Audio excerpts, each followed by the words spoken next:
There was once a lone monster draped in fox fur. The monster found a family of foxes, joined them, and they became friends. The monster lived with the family day and night, and everyone treated it as one of their own. Once in a while, the monster would take off its fox fur at night and lament to itself as it gazed at its reflection in the water. I am a monstrosity, yet they are too foolish to see it. I pity them. But the monster soon found solace when another came to live among the foxes who was not their kin. A kitten, carved from the wood of a white tree who had been abandoned by the humans. The kitten too wished to become a fox, but its tail was too slender and it could not grow a coat of richly colored fur. Yet when the other foxes saw this, they spoke words of comfort to the kitten. Even without a tail and fur like ours, you are still one of us. Furious at this happy resolution, the monster lit a fire on the mountain. The terrified animals panicked as the fire spread. The only way to extinguish the flames was to make a sacrifice. A gray fox stood up and addressed the monster. It said, "You are the cleverest among us. Surely you can help us find a way to solve this." The monster smiled, led the fox toward the fire, and murdered it. The gray fox's heart was turned into a beautiful drop of water, clear, spotless, and pure. The monster gave the heart of water to the kitten, telling him, "The foxes have decided. You are the one who must be sacrificed. Take this, quench the flames, and die for your fox kin." The fire was extinguished, but the kitten lived. It left that side of the mountain and found a little bird who had a broken wing. The two promised they would spend their whole lives together, but the little bird did not have long left to live. It passed away soon after. After burying the bird, the kitten left the mountain for good. Never again would it cherish a single creature nor a single blade of grass that stood on that mountain. The kitten spent the nights wandering aimlessly, gnashing its teeth at the moon. How it wished to swallow the moon and devour the moonlight. If the world could only return to darkness, then it would finally be peaceful and content. I will become the new moon, the answer to everything. Then, no one will know that there were once birds, foxes, and cats in this world. And no one can know that they were different.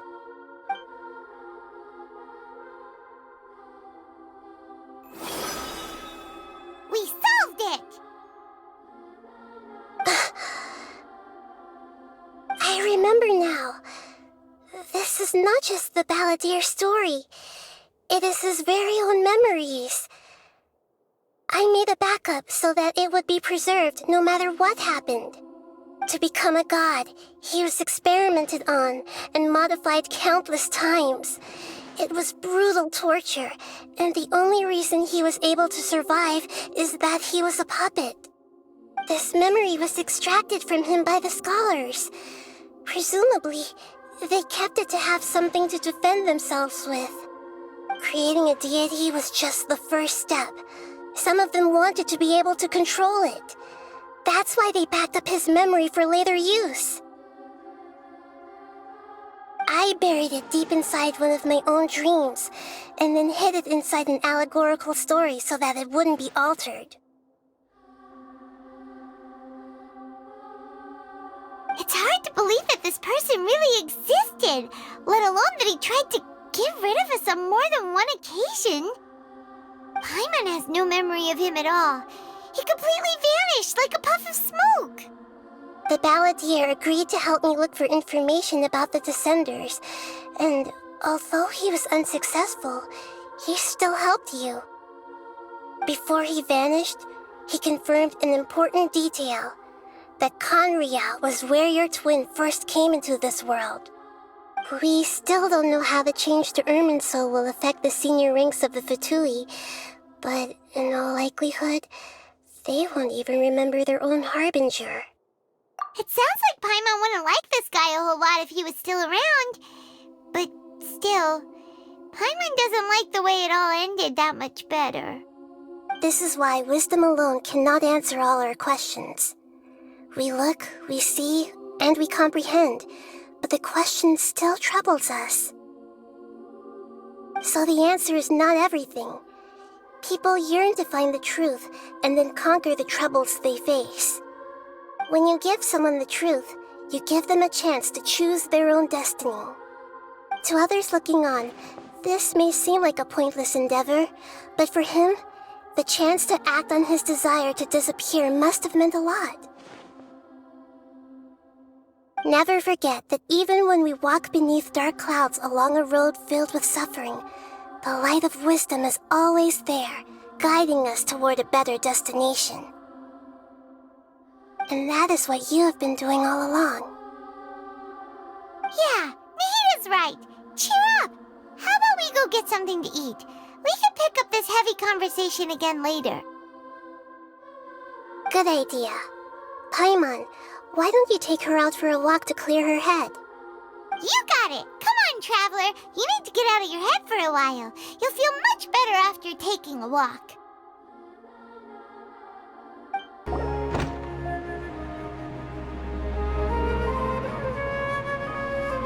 We're here! What should we eat first?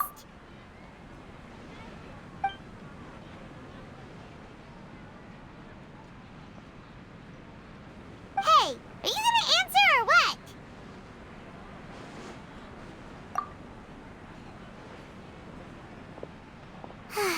Alright, whatever you want. Well, Paimon will be right here when you figured stuff out. Then we can get something to eat.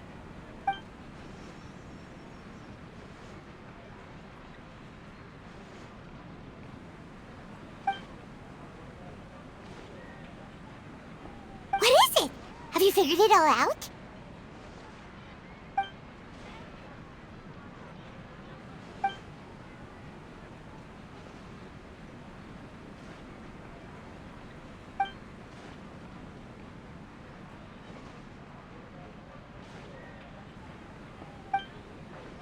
Why'd you jump up all of a sudden?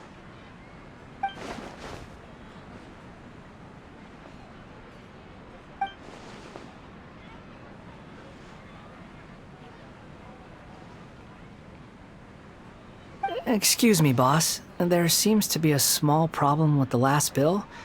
Look, here.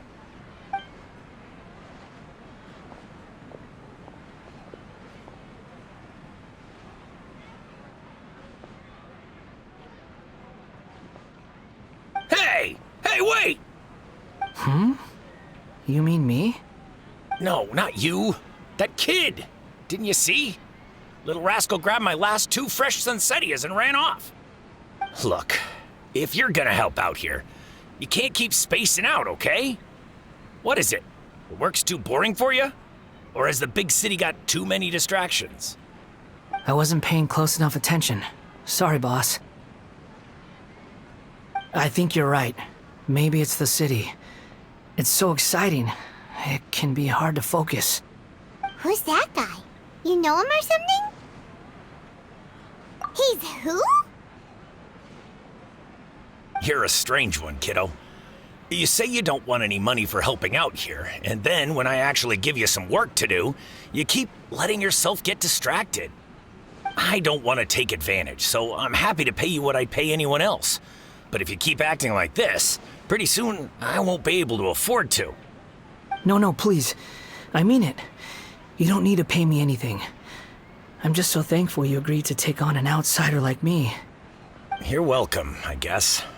But I got bigger things to worry about. Look, we're all out of Sunsettias, and I promised the lady down the street I'd deliver a fruit bowl this evening. Leave it to me. I'll find some more. Just a moment. I'll be right back. Stop. I'm gonna level with you, kiddo. I've never met a worker who said they didn't want a wage before. And at first, I got greedy. Couldn't believe my luck. But I figured you'd start asking for something in return eventually. You don't want money. You don't take days off. And in your free time, all I see you do is wander around, taking in the sights. Are you a drifter or something? That's right, I am. We can talk more about that later. First, let me get those fruits you needed. Sunsetius, was it? I'll be right back. Hey, what do we do now? Okay, stay out of sight. Don't let him see you.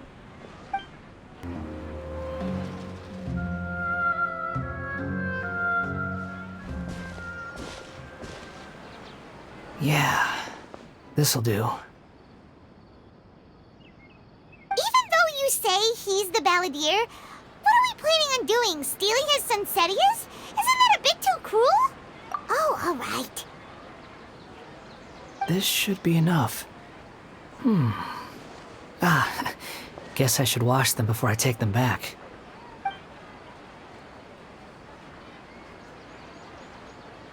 Huh? You two over there. Is there something I can help you with? He spotted us! You've been following me all the way from the city. I'd have to be blind not to notice. Have we met before? No, we haven't met. But you know me? I have no recollection. Are you absolutely sure? Sorry, but I just can't take your word for it. A puppet? What makes you think that? Huh? You were right! The look on his face! I guess you do know me after all. That is not something I share with a lot of people. Look, I'm just a wanderer. But seeing as you've gone through all this trouble to track me down, I'm sure whatever it is must be important. Okay, but please let me deliver these goods to my boss first. Are you really working for that guy? He said you don't want any more for it. Is that true? Yes, I ran into him out in the wilderness during a storm, and he let me take shelter in his cart. In return, I said I'd be his helper for a while.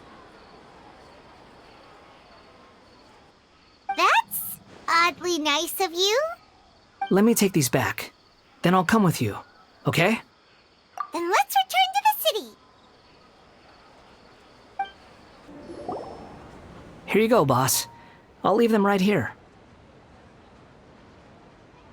Oh, you really went and picked some more. Who are these two? Something's come up, and they need to borrow me. Sorry, boss. I'm afraid I'll be away from the stall for a while. I was just about to pay you anyway. Go wherever you want, kid. Don't waste your time here. What? I get it, okay? You just wanted to help me out, to thank me for giving you shelter from the rain that day. Even then, I don't understand why you're so adamant that you don't want any pay for it. But look, it was pouring down and there you were, sauntering along without a care in the world, like you had nowhere to be and didn't even care that it was raining. Imagine you were me for a second. It's a little weird, right? Why's this guy traveling during a rainstorm if he's not trying to get somewhere? And why's he taking a shortcut through the open country if he's not even in a hurry? But anyway, taking you in didn't put me out even slightly. You don't owe me a thing for it. Certainly not all this. Your time is valuable. You know, you should go live your life. But I don't...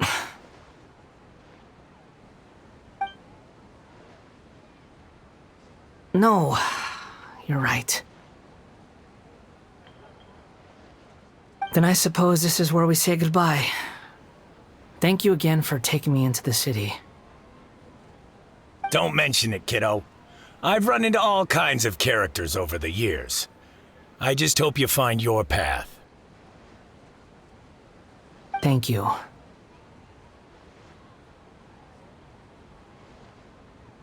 All right, done. Thanks for waiting for me. We can go now.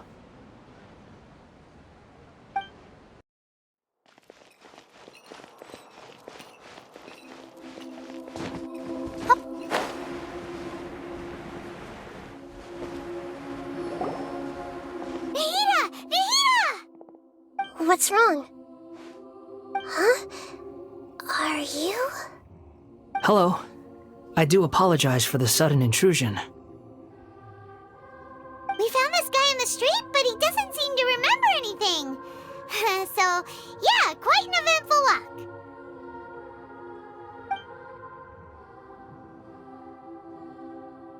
You say that you are trekking across Teyvat to train yourself. Many other Inazumans who describe themselves in this way call themselves Shugenja. Why do you refer to yourself as a wanderer? Well, it seems more relevant in my case. To me, it sounds like a plant with no roots. But these two claim that they know me, and that I have a hidden past unknown even to myself. I wouldn't call it the past, but rather...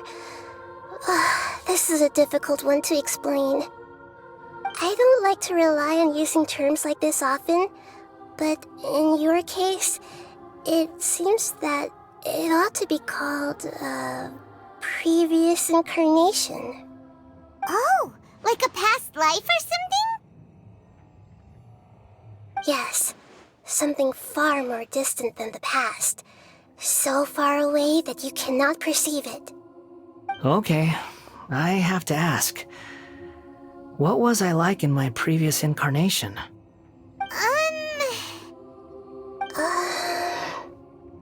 Oh, okay.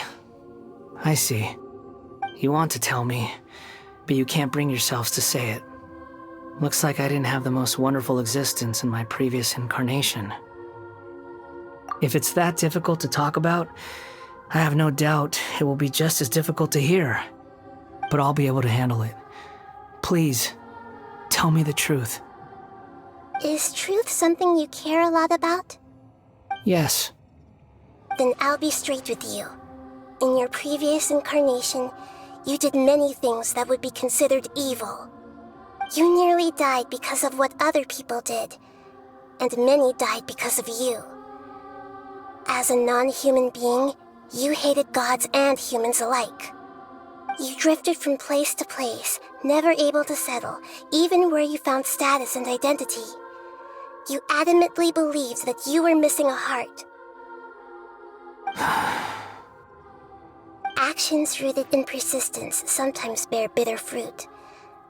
Sometimes, you have to let parts of yourself go, or you'll never be happy.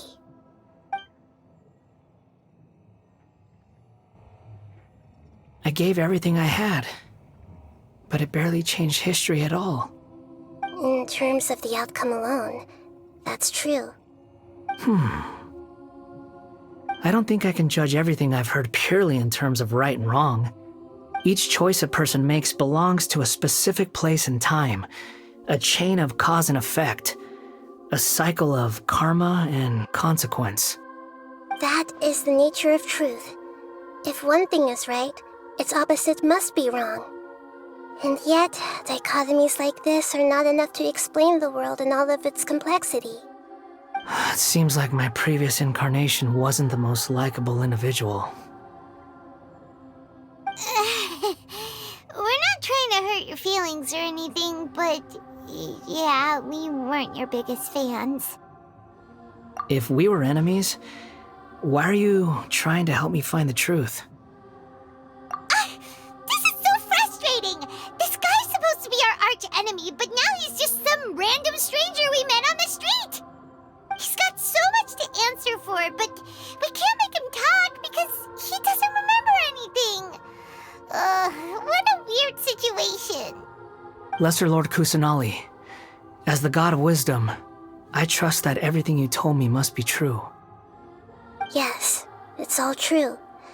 I can even show you the memories themselves, if you're willing. Please, I want to see them for myself. I want to experience my own transgressions. Even though it will cause your present self great mental anguish? I'm just a puppet, with no heart and no name. There is nothing in this world for me to cling to fill the void within me. Except maybe these sins that can never be undone. Very well. As you wish. Wait, shouldn't we go with him? This one's kind of on us for bringing him here. Don't worry. Whatever danger I might face, it's my burden to bear. Traveler, could I ask you to supervise him on my behalf? Oh, good point. Given your, unique situation, we'd better keep an eye on you. Understood. Thank you. Now, prepare yourselves, everyone.